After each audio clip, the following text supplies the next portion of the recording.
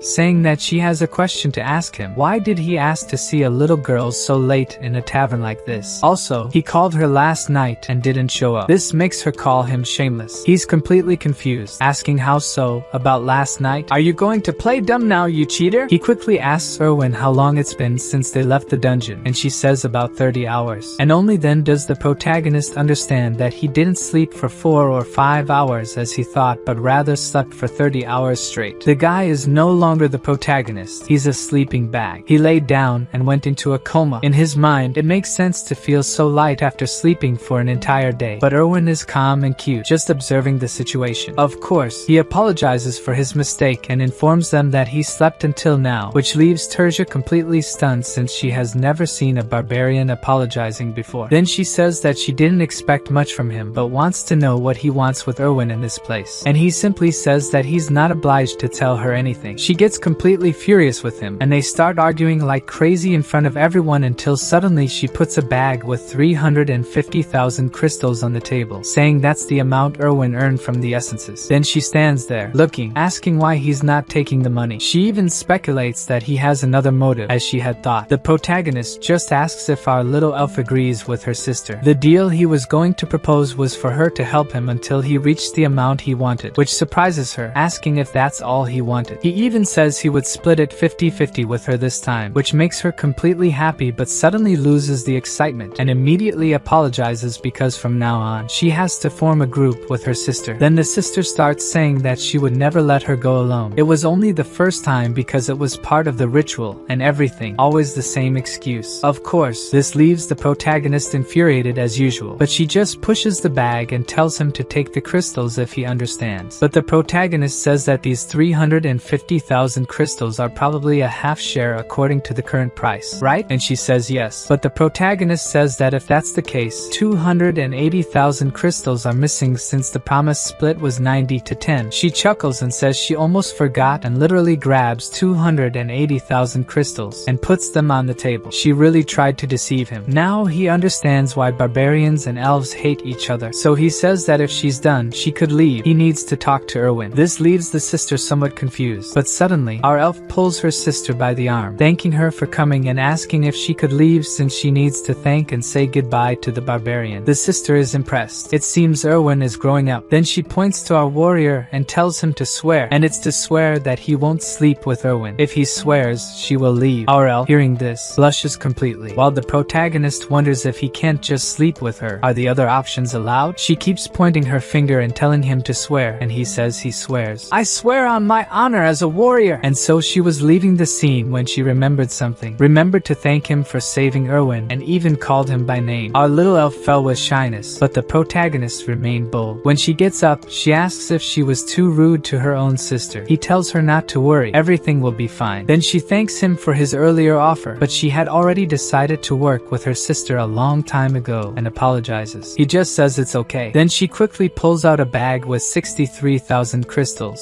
saying it's from the crossbow guy and the toothless leader. She has already taken her share from here. She also mentions that she left the 2 backpacks at her house, and he should go there tomorrow to see for himself what's inside. He realizes that she knows everything he wants without even having to say anything. It will be sad to lose such a helpful companion. Suddenly, she asks how she should repay him. She literally wants to repay him for saving her in the dungeon, and now her sister's concern makes sense. The protagonist thinks for a bit, but can't think of anything at the moment, so he ends up asking if she wants to eat something. She says she's not hungry, so he says he'll order just for himself. Suddenly, she blushes and has the brilliant idea that she wants to have something to drink. She wants her first post-dungeon drink, and it's with the barbarian. He understands that in the game, there was something like that, and it had significant meaning for the elves. So, he says he's happy? She scolds him, saying he should say thank you, and that's what he does. He thanks her, and she happily says you're welcome. Then she says that, of course, this wouldn't be his first post-dungeon drink, but he interrupts, asking what she's talking about. This is indeed his first time too. I told you like 30 times that I was 20 years old. What, you weren't kidding? Not only that, but that was also his first time going to the dungeon. Finally, the food arrives. She says he did very well in the dungeon, and he returns the compliment. They make their first toast, and after a while, they were talking about some nonsensical things, like him wearing a shirt today, and she's wearing a skirt. He keeps turning one mug after another, which impresses her. Then he says he thought of a way for her to repay him as she wanted. All pompous, she asks what that way is, but he says it has to be somewhere else because otherwise, the security guards will come after them. She blushes and with a mischievous look asks if it can be in his room. He is completely breathless and sweating, and she is also breathless and crying, saying she can't take it anymore. I knew the barbarian was too much for her, but in reality, the protagonist was giving her a chiropractic session. As he doesn't control his strength well, he almost pulled her arm back, so she was crying, saying she couldn't take it anymore. After they finish, she thinks he was going to rip her arm off, but in reality, he was just testing her +4 flexibility status. She gets angry, asking if he called her here just to test her ability. abilities, and he confirms that he did. He just wanted to test since the use of abilities is prohibited in the city, which disappoints her. Then he starts making a bunch of theories about the game's statistics, and had been lost in thought for some time when she pulls him, saying she's sleepy. And what I least expected happened. Unlike anime cliches, they literally slept together. Well, that took his honor as a barbarian and threw it away. The next day, the barbarian shows Owen the loot he brought from the dungeon, and she asks if he's going to sell all of it because she wants to keep the leather armor and the belt. He says she can have the pieces since it will be deducted from her share. They visit various shops in the city to sell the items, and Bjorn manages to get a total of 1,400,000 crystals, while Erwin is surprised by how little she earned, only 50,000 crystals. According to Bjorn, it's the first time he's made so much money right at the beginning of the game. He says it's time to part ways with Erwin, and she's upset, asking them to at least go to the central square together. Arriving at the square, there's a crowd gathered, and Erwin asks what's happening. Looking at a soldier, Bjorn replies that it's an execution. A man is gagged and about to be guillotined. Bjorn explains that these people didn't commit any serious crimes. They just didn't pay taxes. The barbarian continues, saying the city has been cursed by a witch, and the only way to get resources in its limited space is through the labyrinth. Those who don't pay taxes will be executed because it would reduce the mouths to feed.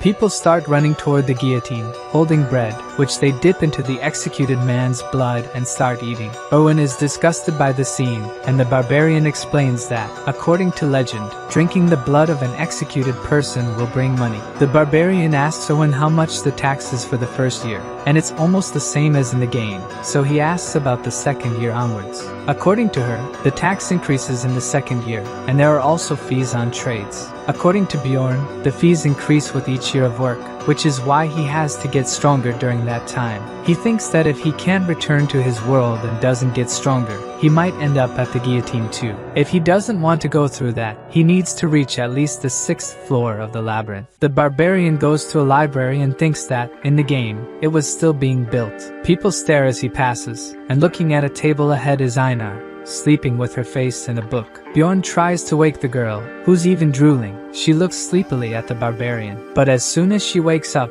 she starts shouting greetings to the barbarian, bothering the people around. He asks her to speak more quietly about what she's doing in a library. Einar says she's following his advice to think before acting, so she sought more knowledge, which already sets her apart from other barbarians. According to Bjorn, she also realized that there are other enemies besides monsters, but reading is still very difficult. Einar gets up, saying she's going to the sanctuary to learn to read and write with the elders. Before leaving, she remembers that she promised to repay the advice he had given her. She says if he needs help, he should go to the Inn of the Brave Bull, and she'll help him. The barbarian thanks her, and hopes she won't forget that promise because he thinks he'll need her help soon. In the huge library, he doesn't know how he's going to find the book he needs until he sees a large table with a person slumped over it. He gets closer, and the librarian is asleep. He pretends to cough, and the librarian wakes up and looks at him. The librarian asks what he wants, and Bjorn starts to say the book he wants, but he is interrupted. The librarian casts some kind of spell, and he is left wondering if she cast magic on him, since nothing changed. She tells the barbarian to take a walk, and she will find what he's looking for, and before he could say anything,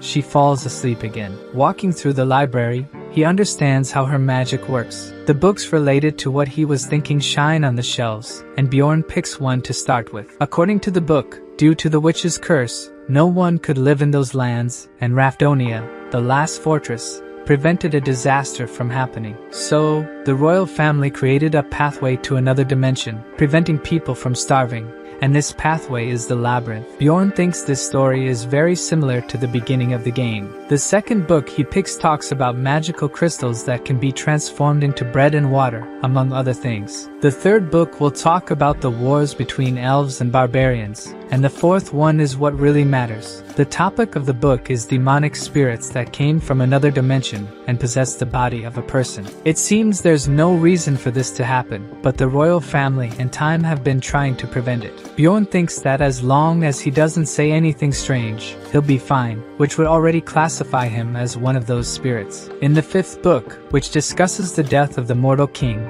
it is said that the king died 150 years ago, while in the game, the king had just died. The next book addresses the dimension's instability, and Bjorn thinks that the blonde he met earlier must have read this book. It still mentions a theory that entering the portal when it's almost closing may relate to stability. Thinking about these things makes the barbarian sad, and he decides to return to the inn. Lying down, he thinks about the time left until the labyrinth opens again, and decides he will look for a partner the next day. The barbarian wakes up to someone knocking on his door, and he thinks it must be Erwin. He opens the door, asking what she's doing there so early, and is hit by magic right in the face. Erwin celebrates that she got a contract after trying 10 times with spirit stones. She holds some kind of whirlwind that seems to be a wind spirit, and according to Erwin, it also works well with fire. Bjorn says she's lucky since a spirit stone only gives a 10% chance of getting a contract, besides being very expensive. He asks her to undo the magic, and she is upset because she wanted to show more. But according to the barbarian, she has already destroyed enough of his house, and it's only now that she notices the mess she caused and starts apologizing desperately. She leaves the room shining. Bjorn praises her for the contract, but says she doesn't need to spend time coming to him, and should use that time more wisely. Erwin agrees, but she's upset because she wanted to show him the spirit. Bjorn wonders if she thinks and has some kind of connection with him, and to stay just as a friend. He tells her that he intends to stay in the city, and if she has problems, she can come to him. The elf blushes at what he just said, and smiles at the barbarian. Surely she interpreted what he said differently. Bjorn goes to the inn that Einar indicated to him, and as soon as he arrives, he is recognized by another barbarian. Bjorn has barely arrived and is already annoyed by the shouting. One of the barbarians asks if he wants to stay at the inn too, since it costs only 300 crystals per night, probably because barbarians sleep piled on top of each other. Bjorn says he only came to talk to Einar before the conversation ends. She appears in the hallway where he is. Einar asks what he's doing there, and Bjorn asks for a favor, that she trains fighting with him. It seems like a favor, since he could just go to the field where there are several barbarians training and fighting together. But as he asked, Einar agreed to fight him at any time except in the morning, and he wants to fight immediately. They both prepare to start the fight, and Bjorn runs towards her because he doesn't plan on losing. Einar raises her sword to attack, and in just one blow, the barbarian is defeated. She asks if he's okay, and he asks to fight again, knowing she is really strong. They fight several more times, and Bjorn is already on his knees while holding the sword until Einar is tired too, and they decide to stop there. The barbarian asks if she will return to the labyrinth alone, and she says yes since she doesn't have money to form a group, so he invites her to be his companion. She looks a bit surprised as he explains that he will take 80% of the profits, but will pay all the fees. She says she doesn't need any more explanations, and the barbarian is worried that she will refuse the offer, but she takes his hand, agreeing. According to her, there's no point in explaining because she won't understand, so she will just trust him. The next day they go to the barbarian's sanctuary, and the elder asks Bjorn if he went there to learn to read and write too. Bjorn explains that he went there in search of the spiritual seal, more specifically the immortal seal, as he will need it if he wants to pass through the labyrinth. According to Bjorn, elves can make contracts with spirits and use their powers. Dwarves have the blessing of steel that enhances the power of items. Demi-humans can make contracts with ancestral beasts. And finally, barbarians have the spiritual seal. The elder starts asking how Bjorn knows about the seal because a young man like him wouldn't know about it. The young barbarian only learned about the seal because he read it in a book, and that's what he tells the elder, besides mentioning that the seal helped in the war against the elves. The elder laughs and slaps Bjorn on the back, saying there's no need to deny his spiritualism. When the barbarian was about to say something, the elder demanded 800,000 crystals for the seal. Bjorn was already expecting this, and says he will pay. During the game, he had already learned that the seal was expensive. He offers 500,000 crystals and 3 coins worth 100,000, and the elder becomes suspicious about how the barbarian got this amount. The question was already expected, and Bjorn says he found a wounded elf on the first floor, used her as a slave to get the crystals in exchange for an essence, and even took money from this elf's sister. Not that it's a lie. The elder starts laughing at the story, and several other barbarians celebrate Bjorn's achievement. The elder offers a gift to the barbarian, and he sees that they are 2 coins of 100,000. He gets so excited about earning easy money that he even starts shouting that he will continue mistreating the elves. According to the barbarian, the seal is a type of enhancement technique that allows the body to absorb the essence of magical ingredients and create a special power. Barbarians tattoo their babies because their souls are pure, and thus the path of the soul will remain visible even when they are adults. Before handing over the seal, the wizard warns the barbarian that he won't be able to revert it, and from what our barbarian says, the seal is the essence of a tank. The wizard appears with a needle and says he will begin. He gives several pricks to Bjorn's back,